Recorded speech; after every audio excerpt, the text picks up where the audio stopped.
નમસ્કાર મિત્રો, Gujarat division news પર સમાચાર મળી રહ્યા છે। દાહોદ જિલ્લામાં ધાનપુર તાલુકા પંચાયતમાં 12 ભાજપ અને 12 આપના ઉમેદવારો સત્તા માટે તીવ્ર ટક્કર જોવા મળશે।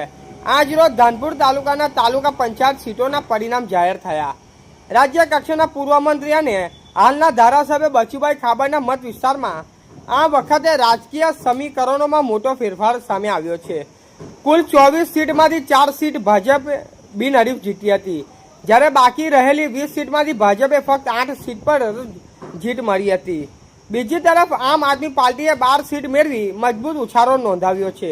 હાલની સ્થિતિ મુજબ ભાજપ અને આમ આદમી પાર્ટી બંને પાસે 12 સીટ સાથે બરાબરીનું ગણિત સર્જાયું છે। ભાજપના ગઢ તરીકે ઓળખાતા વિસ્તારમાં આમ આદમી પાર્ટીનો દબદબો વધતા રાજકીય સમીકરણમાં મોટો ફેરફાર જોવા મળી રહ્યો છે।